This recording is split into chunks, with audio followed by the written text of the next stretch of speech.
The other thing, and I think that V for Vendetta made me really think about this side, is that, we talked about the control of history in 1984, right?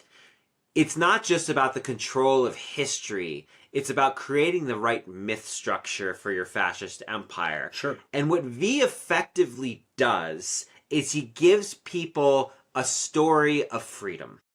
And he helps them to reimagine the mythology. He plants all these seeds for these new myths, and then he himself makes himself into a mythological figure. Yeah, absolutely. And it's also fascinating to see that he intentionally does not martyr himself, but he passes it on without telling anybody. And I'm really not sure how to think about that exactly, but I think martyrdom has a tendency to...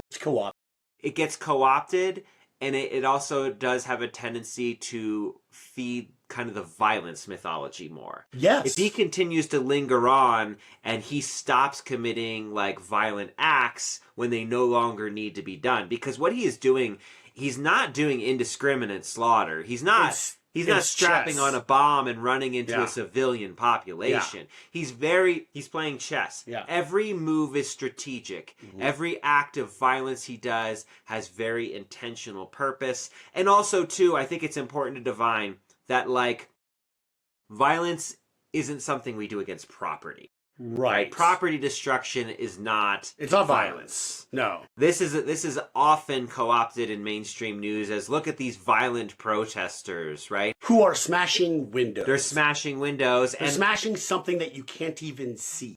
And not only that, there's also agent provocateurs, which, if you don't know what that is people hired by the government, in some cases by the police forces themselves, to basically go in and do property destruction on purpose. To discredit. I have seen this personally myself in protests. Same, yeah. And, I mean, you also have a history of this, like many of the historical Union uprisings and massacres that followed, like Ludlow. You have agent provocateurs, the Pinkerton detective agency. That was mostly what they did. That's mostly what they did. They were agent provocateurs. Yeah. They still exist today. I don't know exactly what they do.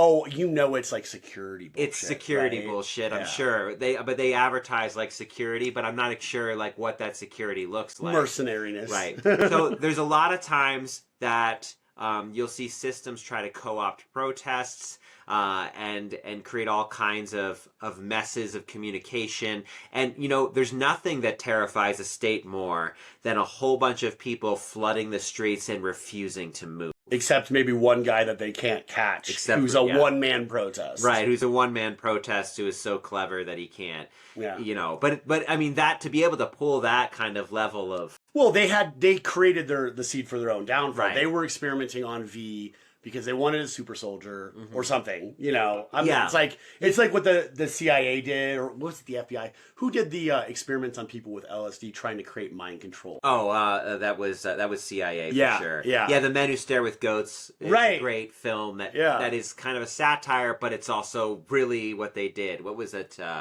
What was the term, the code name for that? It's super famous. It begins with an M, doesn't it? I'm so mad that I can't think of it. I can't think of it right now either. Anyway, if you're in the audience, shout it out, right? But it ultimately, obviously, like, the mind control didn't work. But like the Russians were doing this too during the Cold War. There was like this war the tactics to try to brainwash people. Well, it just goes to show that all these governments are so willing to experiment on human beings to try and create like a psychic or something that they think they'll be able to control. Right. They're trying to give people superpowers in the attempt to like utilize them like a gun or something like that. Right. Turn them into an object. Right. They did that with V, and he just burned the whole fucking place to the ground. Right. And like pieced out, and then went on a campaign of what they thought was revenge, but was actually justice. Yeah. By overthrowing their whole regime, which is literally burns the place to the ground. The place they put him in. They never tell you how he does it, but you get the sense that they he figured out because chemicals. because he requested all of these chemicals to do gardening with, and then he turned it into I missed that to gas, to poisonous mustard gas, and napalm. Right. Which is, and they're like, yeah, no, he's fine. We have control of him. And now he seems crazy, but maybe he's just super smart, or maybe they're both the same thing. And he's like hulked out now. That's fine, because he can garden really good. And he's totally obeying. It soothes him. And then it's amazing. It's he blows the whole the best place up. jailbreak since the Count of Monte Cristo. Yeah, for sure.